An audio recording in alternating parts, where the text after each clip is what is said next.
Hello, I'm Melanie. I am the Future Internal Coordinator of the Lauderdale Hills Black Cultural Center. For today, for our reading, or this week rather, we highlighted the progress and the relevance and the history of Black cultural centers in the United States in the Cultural Centers book. And then other texts helping students talk about the communication styles, how to effectively communicate with teams and groups, and facilitate and coordinate discussions. And so we will talk a little bit about that today.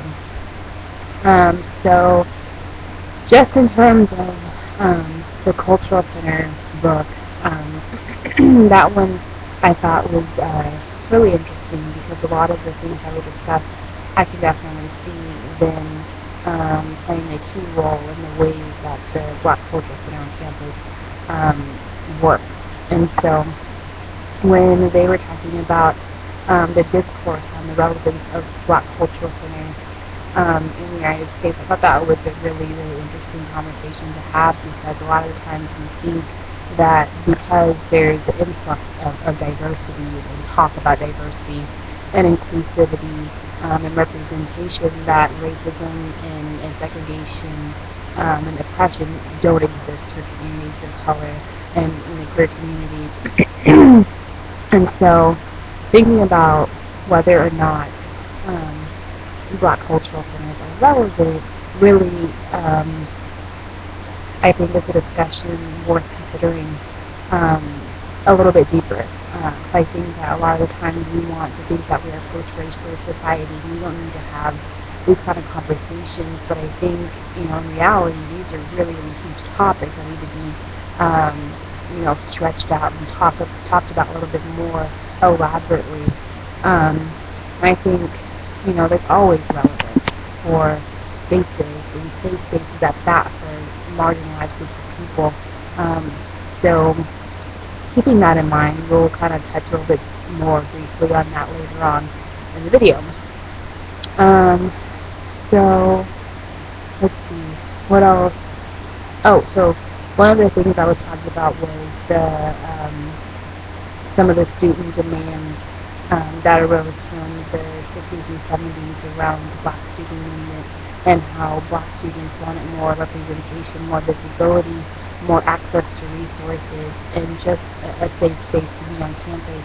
And so a lot of the demands weren't being considered by administrators and their campus officials.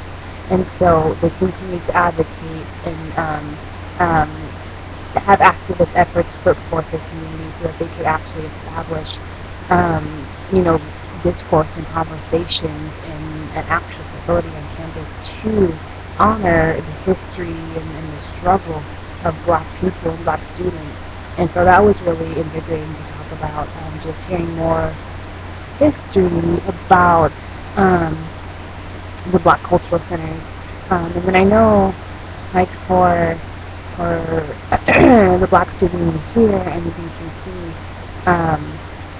the history there, it was very similar. Talking about, not riots, but like sit-ins and peaceful protests and people coming together, talking about the issues that are plaguing Black communities on campus. How there was this isolated group of people who advocated for their needs in the midst of all of this struggle. And there was pushback. A lot of people were hard-pressed to make these decisions that would greatly benefit Black students, but they stuck together. Folks at the BCC, folks before the BCC was established in the 60s on campus, but just in terms of the evolution of the Black student union, starting out with like 50-plus members, making these rapid changes on campus to actually help the lived experiences of Black students on campus. And so just kind of talking about that, how the Black student movement played a key part in the establishment of Black Cultural Centers nationwide. That's interesting. Let's see.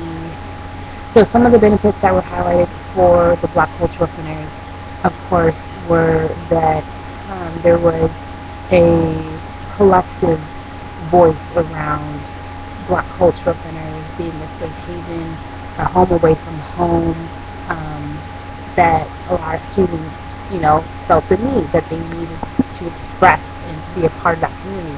And so I wanted to refer to page 65 in Cultural Centers in Higher Education text. So this was just a quote from one of the students on the PWI. And so it says, a direct student frustration, just kidding. This was, I believe, Stovall in 2005, I believe that was, referring to the centers, or the central goals of the centers. And so the central goals of the center is to direct student frustration into, not away from academic activities, to guide students to challenge rather than retreat from unfairness in the classroom and in the campus community in general, to assist students in building a Black support system that constructs positive self and group identity, to provide avenues that will allow students to feel empowered, vice versa involvement on campus life. So success in the classroom, intellectual growth, to provide the opportunity for African Americans, white and other students, faculty, staff, administrators, as well as the surrounding campus community to interact with and learn about African American cultural experience. So that's really interesting, right? So there's multiple, if not, many different goals that a lot of Black cultural centers have, but the root of those goals has a lot to do with education and the identity development of students and, creating a safe space for students. So that was just kind of echoed in, the reasons as to why students feel that it's a safe space, or that students think that it's a home away from home. So that was a great conversation to have. Let's see. And then there was talk around, I think it was like Black studies or interdisciplinary studies, where it talked about if there was a Black studies minor in California, in Illinois somewhere. And there were a lot of students who said that they felt empowered and they felt that, having those courses was very eye-opening, and they were able to relate more to history, relate more to the struggles of Black people collectively. So that was really interesting, and I definitely can echo that. The ethnic studies major and emphasis in African American studies here. When I first took, African American studies with Dr. Thompson, I felt like, I know everything about Black studies. I know everything about what it means to be Black or Black.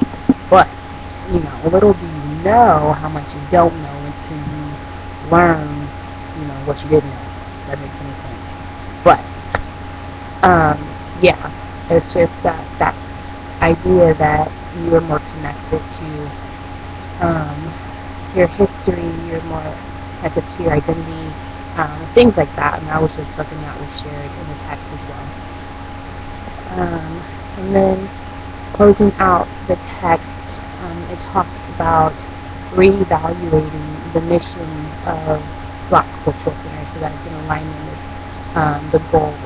And so that's something that, every center needs to do and continue to do, just to make sure that they are providing service to their communities.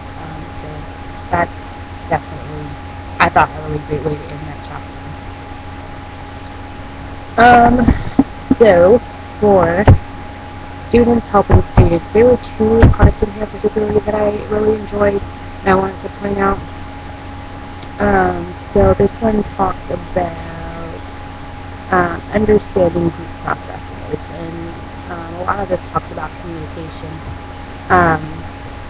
And so in the group system, it highlighted group members and just the ways in which they both holistically analyze parts of group membership. And so one of the things that was highlighted was in group members is they engage in frequent interaction, defining themselves as members, are defined by others as belonging. Those are really key to how groups are assembled and how they are affiliated with one another. There's usually some commonality, whether it's ethnicity, whether it's race, whether it's gender, whether it's sexual orientation, whatever it is.